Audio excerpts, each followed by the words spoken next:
Good morning, welcome back to another video, and today is another day of the 0 to Gold Cap Challenge. Now just stick around and enjoy the video. Okay guys, so today we are in a queue, or the ruins of Encourage. This is located in Silithus over here, and I shall show you. So basically you just come down here, and instead of going into the temple, you go into the ruins.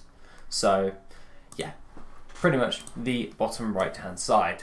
And pretty much what we've been farming up is just the Transmog this week, because obviously I said I was going to do a bit of Transmog farming, so I thought I would farm up one of the most well known, and that is a queue to see if it's still viable, to be honest. And to be honest, I have a surprise, because I've had some insanely good luck, which I'm pretty damn happy about. But other than that, on average, the amount of gold that you're going to get just by a standard run is not overly going to be too much if you're on a highly populated server such as my own. That being said, it's around about like 10-15,000 gold per hour for the 10 instance lockouts when you do this. Now, that's not very good on average, but it does have the potential of dropping some high tier items, which I have had drop for me this week. So obviously I run in here and I pretty much keep turning left, and you're watching me do the run right now. I'm like doing this in like real time, obviously. That's probably where you can hear the clicking. But other than that, it's just a case of not killing the bosses and just running in and killing all of the trash mobs. Now, obviously, at the moment, these are on a market value of around about 86 gold, whereas the region sales average, so the sales for the entire region, is about 867 gold. So obviously, my realm is super saturated with this type of items that you can go through, because obviously it's a very well known farming location.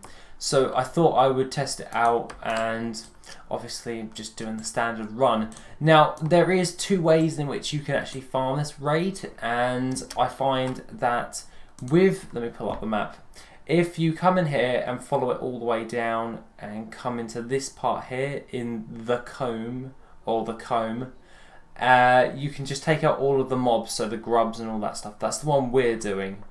The one that you can do additionally is go through all the way through again, but instead of turning on, it will be your left hand side to go over for where we're going. You turn right and gather up all of the trash mobs in here. Now that's two ways in which you can farm this area.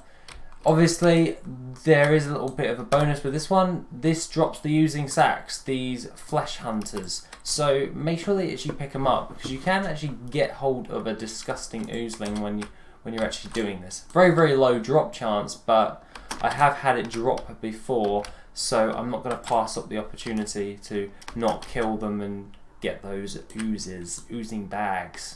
So obviously I'm just gathering up and burning down anything that I find now.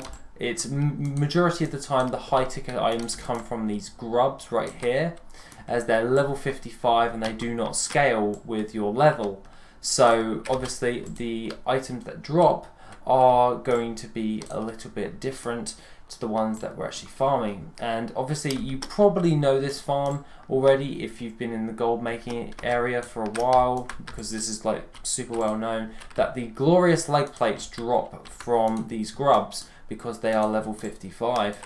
And usually it takes a lot longer when you're out in the real world in Silithus killing the Twilight cultists to get hold of some glorious leg plates.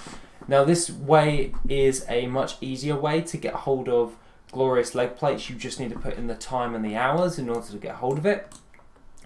And the actual drop rate on these is still relatively low, but I find that this one, by doing a queue, I get the glorious leg plates faster than I would as opposed to doing the Twilight cultists. But then again, the Twilight Cultists have a chance of dropping Tibu's Blazing Longsword, so it's really, do you want to do just for high ticket items and the Glorious Leg Plates in a queue, or you can do the other one, which is in just the real world, so you can do non-stop farming, and that is something you can do when you're actually doing this.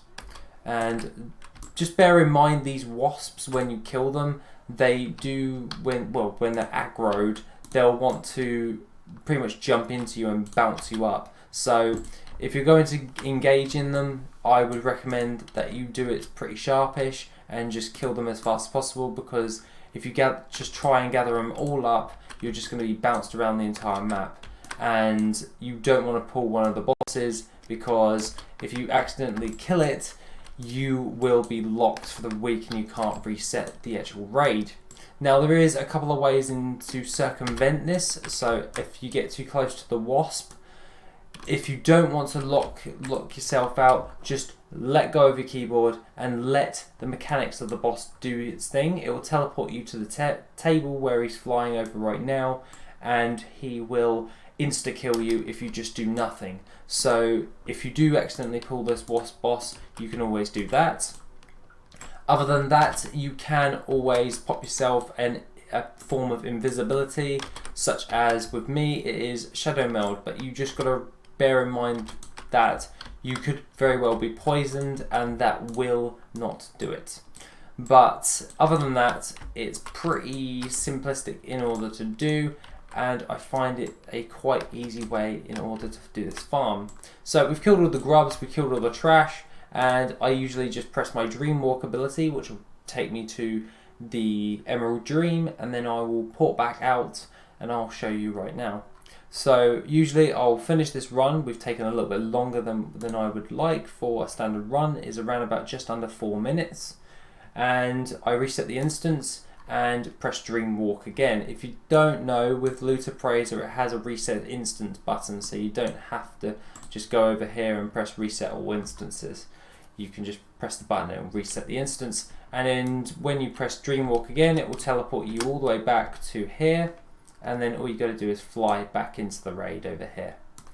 So that being the case, guys, that is the Ruins of Ahn'Qiraj, and that is pretty much what I've been doing for the week. So that being the case, let's get into the loot. Okay, so overall we pretty much got a fair amount of loot. Some of the items were pretty naff.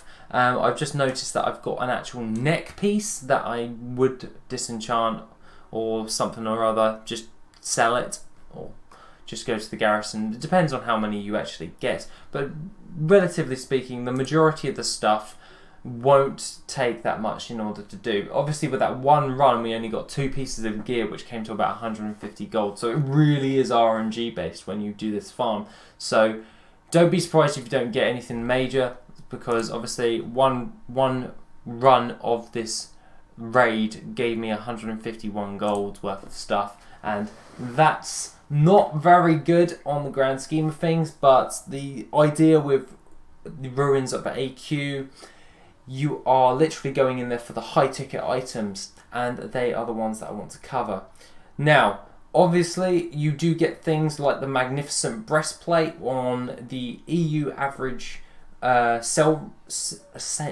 the EU average is around about 2,853 gold. On my realm, it's around about 495 gold. So really does depend on your server sometimes. You've got the Highborn Pauldrons, 2,704 gold. You can do the Pride Lord's Pauldrons. These ones are actually pretty good for my realm, which is 5,471 gold.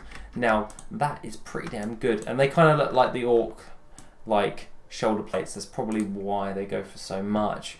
Now, there are other things, such as I got a couple of BOE blues, which one of them is the Aegis of Stormwind. Now, on the market value on my realm, it's around about 11,000 gold for it, and it's basically just a lion on a shield, so that's pretty damn good. The Mace of McGowan is a one-handed mace, and pretty much that goes for 60 gold. So it really is up in the air on what BOE blues. So I wouldn't recommend like going directly for BOE blues. It's not going to work out as well as you would hope. You've got the Mage Flame Cloak, which is 29 gold on my server. So obviously those two are busts. The Aegis of Stormwind is a yes, and so is the Pride Lord Pauldrons.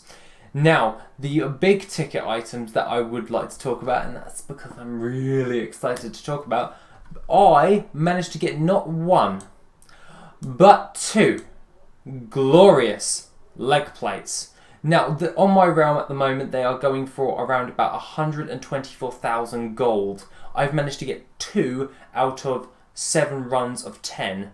So we did 7 lockouts of 10 runs, so about 70 runs all in total for this entire week, and we've managed to get hold of 2 glorious leg plates. I'm pretty damn happy with that because out of 70 runs, that's pretty much good on the high RNG base, because even if I did tons and tons, there's still no guarantee I'll get even one.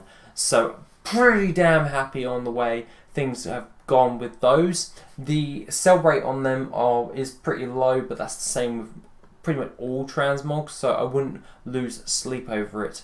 But for this week, we've managed to gather up around about 292,833 gold's worth of stuff. The majority of it is coming from the glorious leg plates, of course. But obviously, I said I wasn't going to mess around with gold farming, so we're going for high ticket items. Get them fast, get them thick, get them fast, because we need to start pumping up the numbers in gold wise, and Transmog is probably the best way to go. You can do it with materials, it just means you need to do a lot more material farming than is required, and with Transmog, as long as you build yourself up, you'll be able to get there. Now, that being the case, let's go into the gold for the week, which is terrible. I don't even need my calculator this week because we've only sold 23,872 gold, because all we've been doing at the moment is bulking out Transmog. So obviously in the early stages you get jack all for gold wise, and the thing that we actually sold was the Pison's old greatsword for 10,496 gold, and we sold the Black Strike braces for 4,250 gold. And along with that, we sold a stack of Moonglow ink for 7,154 gold. So all in all, pretty damn terrible for gold for the week, but really great on the way of bulking out the auction house and gaining a load of high ticket transmog items. So next week, I'm most definitely going to be focusing on more high ticket items and trying to get hold of them. I have been thinking about doing something off the cuff, so doing a couple of my lazy gold farms in the downtime. So when I'm instance locked out for the hour and it's only taken like 30 minutes, that's still not the entire 7 hours. So it would realistically be around about 3.5 hours. So why not use the other 3.5 hours in gathering more stuff up? So that being the case, I have been playing around with the idea of doing the Timeless Isles, doing the pet runs on that, and then giving my end of the week results on how good it actually is. Obviously I showcased it the other week, so I would not mind backing my claims up. I don't have a problem with doing any of those, to be honest. Yeah, pretty much. But other than that, guys, I have, if you haven't noticed, if you're a vigilant viewer, you will notice that I don't have inscription anymore. I have tailoring. That is for something going forward, but we're going to put that on the back burner till we've got all of the stuff that we need. Inscription, I looked for it, and I can pretty much get all the stuff I originally had just by doing not a lot to get it all back. So I'm not going to lose my progression, so to speak. I just have to do a couple of raids and I get my Vantis runes and my couple of things back from all of that. But other than that, guys, pretty damn good week. I'm running on about like 3 hours sleep because I got in at like 5 o'clock this morning from work. So I'm really, really tired at this moment, and the bottom line is have a lovely rest of the day, and I'm going to go to sleep now. So have a wonderful rest of the day, and I shall see you on the next video, which will be Monday, and it will be primarily about Classic. Have a lovely rest of the day, and I shall see you soon.